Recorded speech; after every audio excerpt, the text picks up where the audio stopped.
The Pittsburgh Steelers select Drew Allar, Penn State quarterback. Welcome to the Drew Allar era.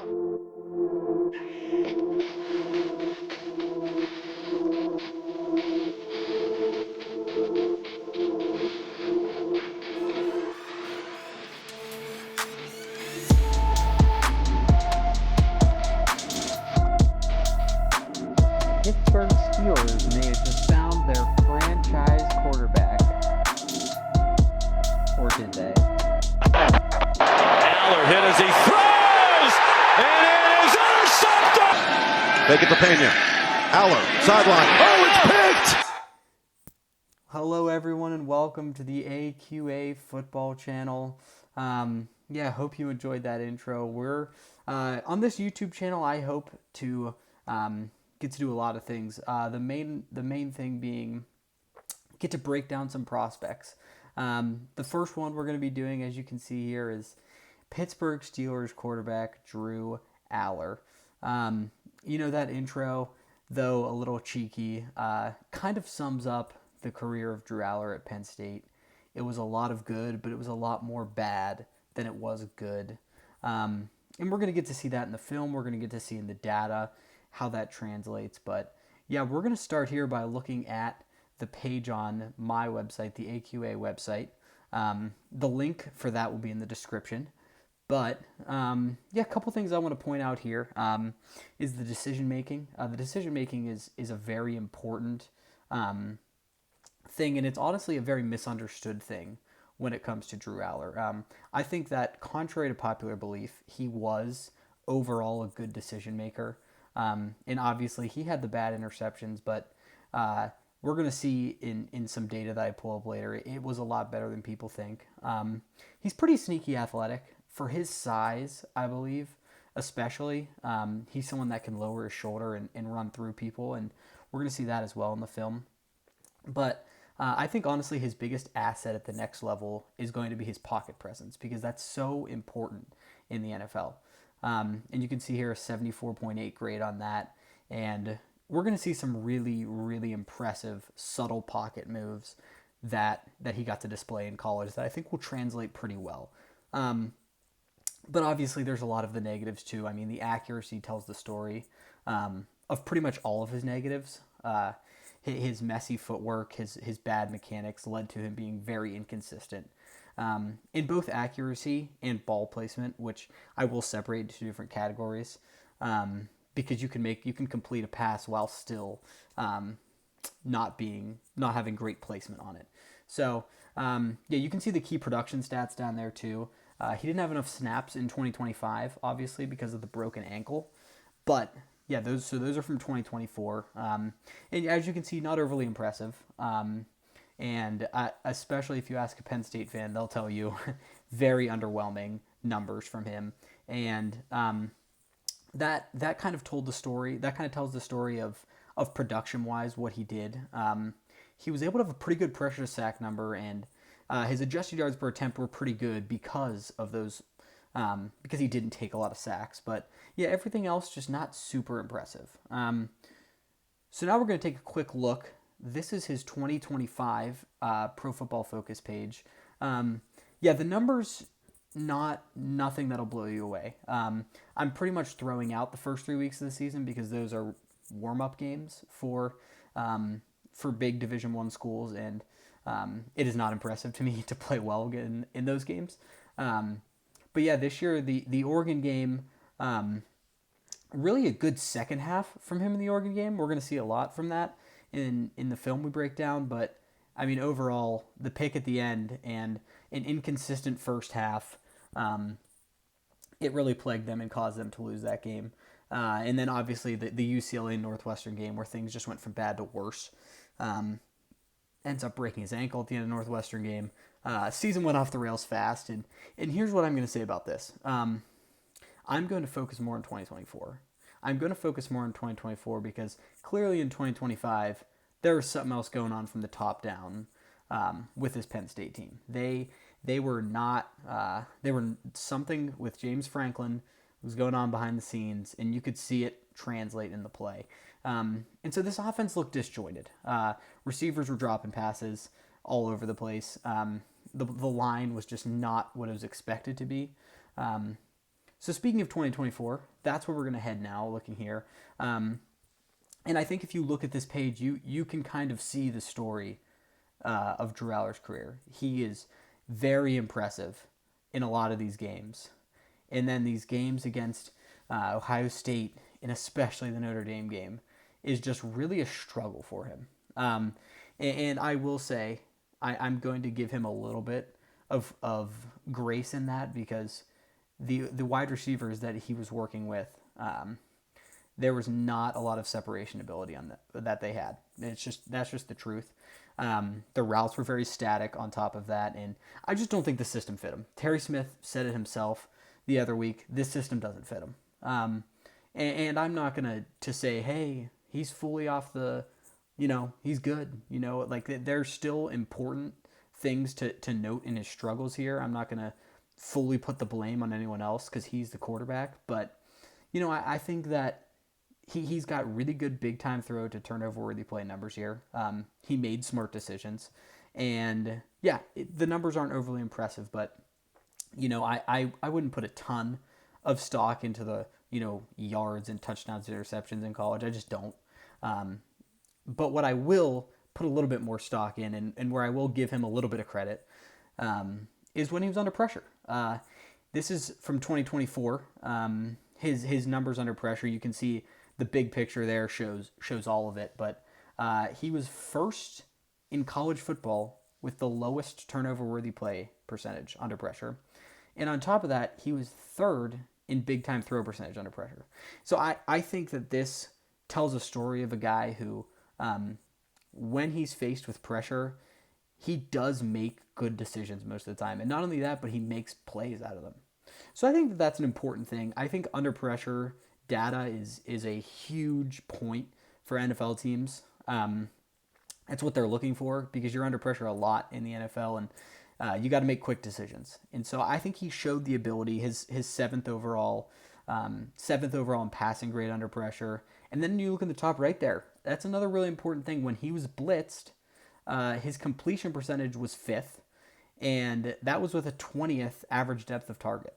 So he's completing passes, he's making, things happen, but also he's getting the ball downfield a little bit. He's not throwing checkdowns. He's not like bottom half in that. He's in the top 20 of average depth of target while completing a lot of those passes. So I think that this tells a story of a guy who, there's something to work with here. There's a lot of negatives, but there's something to work with. So now let's dive into the film. Let's dive into what was going on at Penn State. I have 4 games in here. I have the Notre Dame game from the playoffs in 2024. That's where the primarily we'll see. The Oregon game from this year, from 2025. And then the 3rd and 4th game are just a few throws that I highlighted from USC in 2024, and also Boise State, the 2nd round playoff game in 2024. So yeah, let's break this down. I broke this down into 4 categories though. The first one is we're gonna see some bad at first.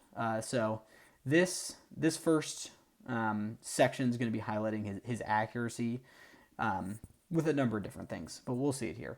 So we go 2 by 2 here, and as they did most of the game, almost the entire game, Notre Dame is going to play man coverage. And the problem is, like I said, Penn State receivers couldn't beat man coverage. They were not good enough, and especially against this defensive back room in Notre Dame. But as you can see here, linebacker jumps it. So Singleton gets an open release on this wheel route. If you look at this right here, this freeze frame, that's a touchdown. You've got 2 options here of guys that are open, but the obvious one is Singleton, and that's the decision Allar makes, and he just lofts this ball. He just misses. I really want to show you this angle because this tells the whole story, but this is something that was a consistent theme of his college career. A good play action call. He gets the look he wants, and he for some reason, he's got a clean pocket as well. I will add that. He's a clean pocket, but he's falling over as he throws. He for some reason feels the need to shift his body as he's throwing. And that is fully the reason. I mean, the lower body mechanics were a big point of contention for him. So I think that that's an important thing to know. I think that's a buyer beware when it comes to Drew Allar. I think that you need to know that you've got a project. And Mike McCarthy does. But I think that as a fan, you need to know that as well.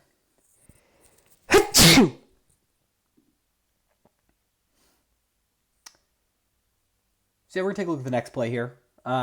This is a 1st and 10. Same game, Notre Dame, the college football playoff semifinal. So we got the motion here. You got 2-by-1 in the pistol look, and what we're gonna see here is a little tight end wheel shot. So what it is it's a play action, and you're looking for this cover. They got cover 1 man. You're looking for that. You're hoping that he only has 1 man on him. And again, he's got Tyler Warren here. If you see Tyler Warren, he's at the 15-yard line right now, he's there. He's open. Put this ball up. You have 15 yards of clearance, 25. Put it up, and he's going to make a play. You've got a touchdown. But one thing that I will say is he does this too often where he throws his changeup. He throws his 2-ball. And here's why I have a problem with that on this play. This ball ends up getting intercepted. It does get called back. There's a penalty on Notre Dame. But here's why I have a problem with it on this play. We're going to look at it from this angle, and you'll be able to see it clear. But pretty much, though this is a normally where you would throw a 2-ball. A 2-ball is just, between the most zip you can have and like a complete 50-50 ball. And what he does here is he throws this with way too much air underneath it. And I want to freeze it here because this linebacker who comes over and makes the play, he would never have made this play on a 1-ball. And on top of that, whenever a guy's back is turned to you, you don't have any need, you don't have any worry of having to clear his head. You're fine. You're going to get it there. And especially with Tyler Warren. But he, for some reason, gets nervous, doesn't want to overthrow it, whatever it is. He ends up way underthrowing him, and it's a pretty easy interception. So, I don't know. That's something I would definitely, that's definitely needs to be coached up on. I'm not just cherry picking a play. That's a theme. Too many change-ups, too many 2-balls when you got to put some zip on it. And he can. He 100% can, because we'll see that. Let's see. We got the next play here. So this one is it's a tie game. And so I really sometimes I wonder, man. Sometimes I wonder what he's thinking. So we got this play here. He's got a really easy shallow route. And like I said, this is why I'm not putting the blame on the coaches, because there's routes that are open. So he gets, I believe, Harrison Wallace, a good mesh concept. He's got him. Plant your foot and throw. And he misses him. He hesitates and he misses him. From the end zone angle, you'll see the hesitation. I think he's looking at Warren here. I don't know if he's trying to do a little clear out to make room. But if he is, it works. Because then he's got the exact look that they're looking for in this play. And, I personally, I'm not his quarterback's coach. I'm not, I'm not at that level. But I personally don't understand. If you look at where his body is pointed and where his legs are pointed, they're pointed to Tyler Warren. He never resets his feet to get this ball in a better position for Harrison Wallace. And like I said, I'm not a quarterback coach, but I mean, that feels like that is obvious stuff. You've got to reset your feet. And he's a very talented arm, enough so to, mess with the angle of it, but I mean, right here, you see it. Doesn't reset his feet, misses his guy. So we're gonna see the Oregon game now. This is another game that, unfortunately for him, ended very rough. But same play, so same mesh concept. We're gonna see the tight end Reynolds, and I don't know who the wide receiver is now, on this mesh concept. And again, it works. Boom, right there. Look at, they're both open. You may not think Reynolds is open, but I think that's Thieneman is flat-footed, and he's trailing him in the other side. He's got two options here. He has two open options. That is the first and second read, and he does not throw it. I don't know if he doesn't trust himself. I don't know if he hesitated and then got nervous. I don't know what it was, but he didn't trust it. He didn't trust his eyes, and that's a problem. That really is a problem. The next negative we're going to cover here in this next few clips is just, it's a mixture of a couple things. It's a mixture of the indecision, but also the post-snap ability. I think he's very, very intelligent pre-snap. I think that before the snap, he is very good at knowing what he's looking at. But it's whenever those defenses that are really good at disguising things, he kind of got locked in on a read and didn't make the right throw, didn't adjust. Which again, in the NFL, obviously, teams they disguise everything. So this is a very infamous play. This play was in the intro. You all know it, but yeah, we're gonna send number 8 in motion, and what I'll say is he goes into this seeing cover 2, or sorry, probably a cover 3. He thinks that there's gonna be a rotation. He thinks Thieneman's gonna go back. I don't think he expects a robber at all, and if he does, he's not worried about it because he can't make it there in time. So what he's going to do is run the play action, and he's going to quickly throw it. He's going to very quickly throw it. And Dylan Thieneman is an incredible player. He knows, he sees this for so long. As a robber, he is very intelligent. And so, like I said, he's a great player who made a great play here, but the NFL is filled with him. That is not an excuse to, throw an interception, because in the NFL, guys are going to make plays like this, and this is going to kill your team. But I think it's more of an issue of his eyes. He doesn't know what he sees here. He thinks he does, and he thinks he's going to have this little wheel. He thinks it's going to be cleared out for him, and yeah, Thieneman jumps it. Thieneman reads him and makes a good play on the ball. So that's a problem. That's going to happen significantly more in the NFL. The next one, guys, it's another infamous one. If you're a Penn State fan, I'm really sorry to have showed these plays, but they're important. So yeah, this one's a tied game with 45 seconds left. You really have two decisions here. I think you either have to have very safe throws, or you throw it away, or take a sack even. I mean, a sack is fine. So Allar's going to drop back here, and we're going to see this play. His favorite throw and his best throw is this backside dig. Okay? So you're going to see the guy here that's at the 35 is going to run a dig. Drew Allar trusts. Now, he's looking at Warren. He wants Warren because he wants that safe 5 yards, maybe some yards after catch. But he doesn't have it. And so what he does is he's like, oh, I'm going to throw him a backside dig. Like, not many people have the arm for this. I've got him man on man. Who cares? I can make this throw. And he, not knowing that he's got inside leverage, makes a very, very perilous throw. This is a throw that, from the get-go, you have to look at this and say, I'm not throwing him the ball. because he's not going to be open. A cornerback who's very talented playing inside leverage on this backside dig, he just sees pressure in his face and says, I'm throwing it. And, unfortunately for him, I'm pretty sure in the post-game interview he said he was trying to ground it. But either way, I mean, man, you can't make that throw. I don't believe him, first of all.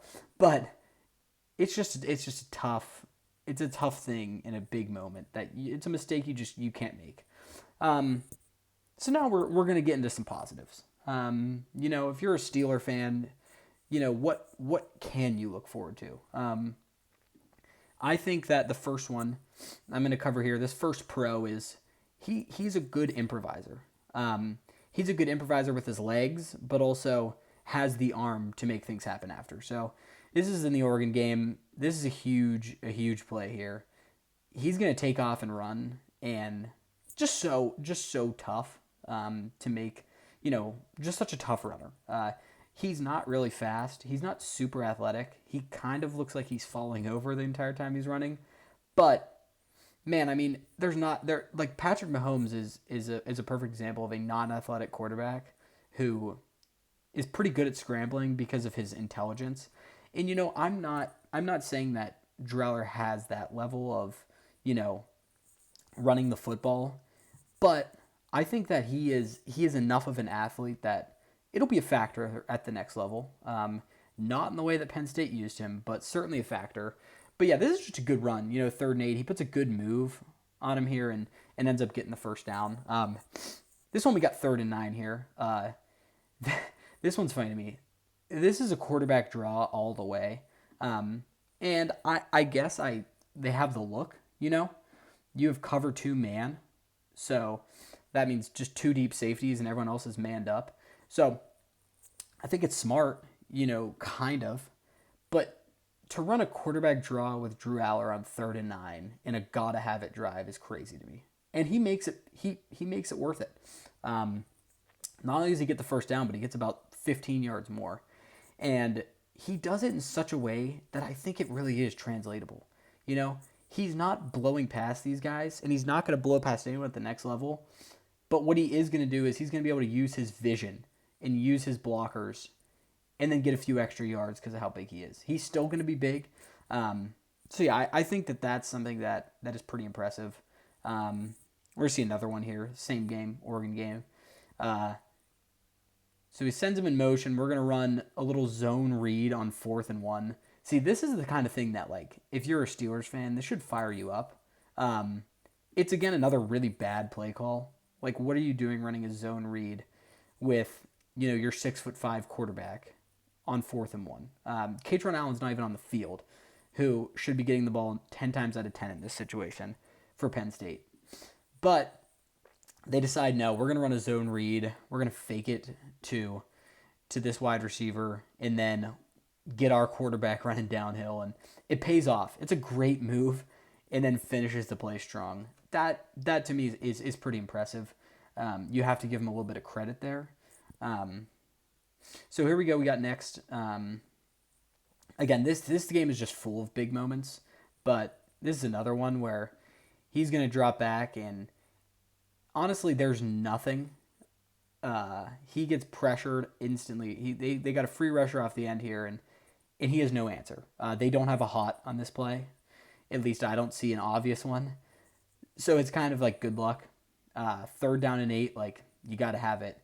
And this is one of the more impressive throws I've ever seen a college quarterback make.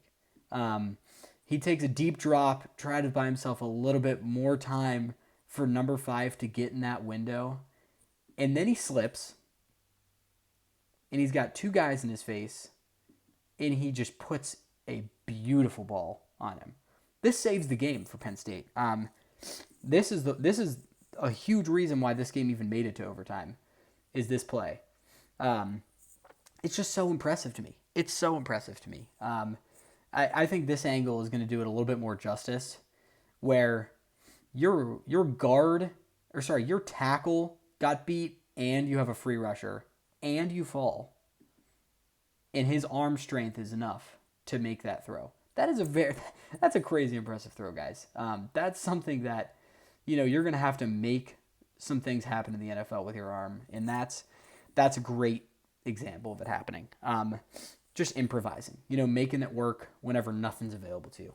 So here's this is the Notre Dame game again. We're coming back to that. Probably the worst game of his college career, as I've pointed out many times. And again, they're going to run man. This time it's cover one man. And the impressive thing about this is they have a spy. You see 34 there is a spy.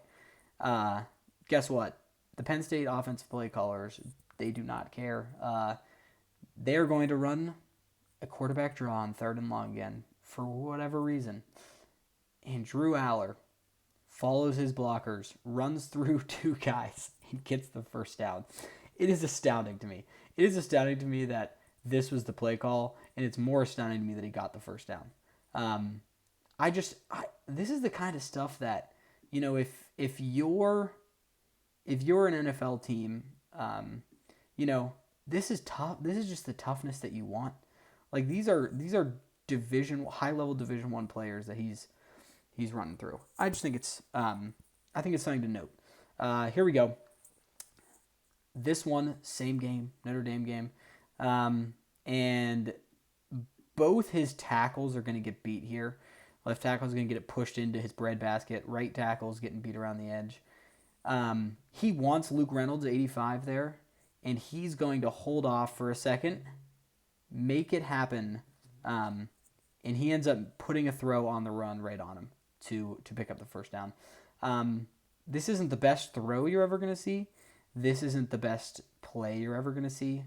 But I think this is a really good example of, in the NFL, something that you're going to have to do sometimes, which is, step up and keep your eyes downfield and make a play.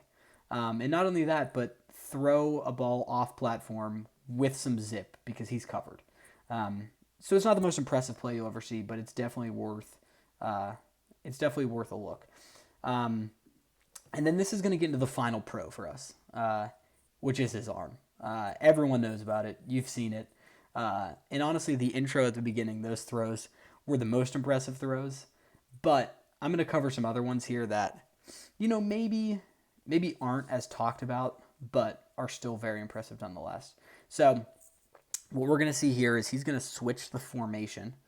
And this entire time is going to be this motion. This play is designed for Tyler Warren on this cross, this deep cross.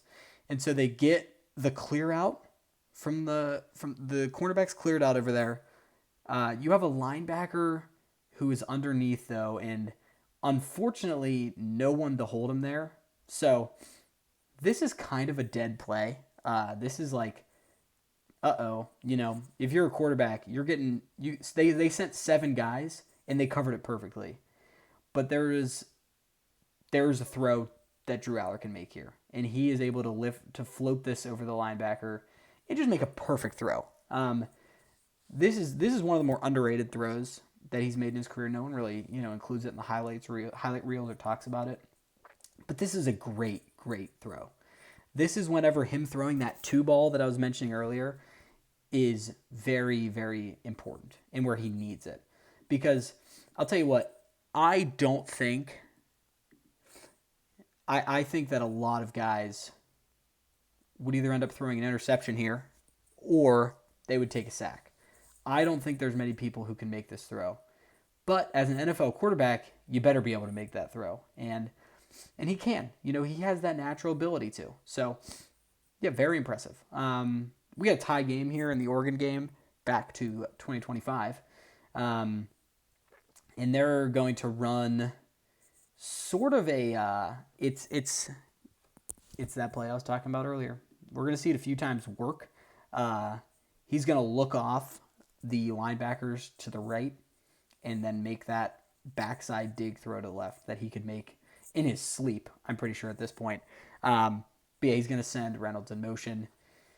No play action here, just it's a little stick and the backside dig. There's a window, a very small window, and he hits it.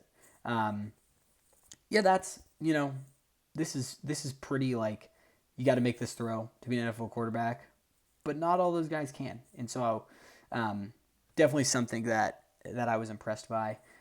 Same game, Oregon game here. This is their first touchdown of the game.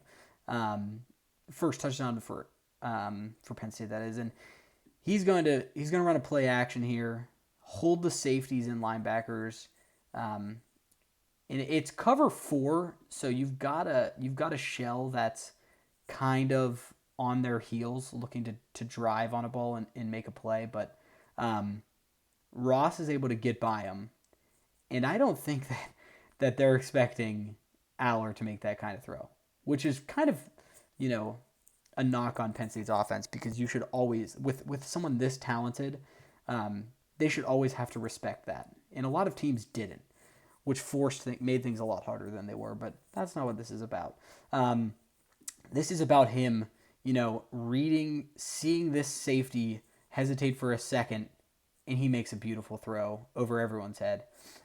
That's a special throw. That really is.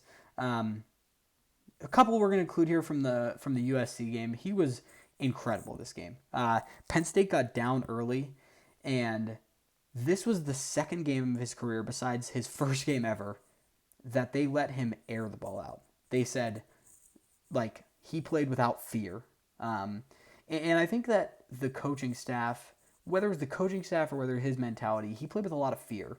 But in this game, he was just letting it rip. And this is another one that's pretty basic, but you're going to see a deep out on this left side, and he just puts it on him.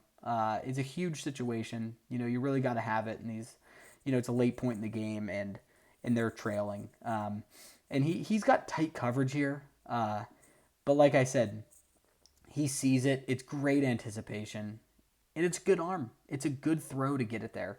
So I thought that was pretty impressive. Another one, you're down here in the fourth quarter. It's 3rd and 7. You have to get the first down here. You're probably going to punt the ball, and who knows if you'll get it back or how much time you'll have when you get it back. So Allar's got a lot of pressure on him here, and on top of that, they're showing a lot of pressure. But he stays calm, and Penn State allows him finally this backside dig. They let him use his strength, which is his strong arm, and he puts it in this window over here. It's a beautiful throw, and again, he's not super open, and that's a far throw, and you've got to put a lot of zip on that thing, and he's got the arm talent for it. I'm very impressed by this throw, given the situation, given the receiver not having a ton of separation. Just makes this look easy, and that's not an easy throw. Next one, another 3rd and 10. Same drive. They're driving, but they got to have it again. Down 7, you really need to score here. They go 3-by-1, and again, they're gonna trust him. They're gonna trust him to air it out here. So he calls a snap. They do get a free rusher this time. That kind of kills anything, because you're not going to have a hot read whenever they're only rushing 5.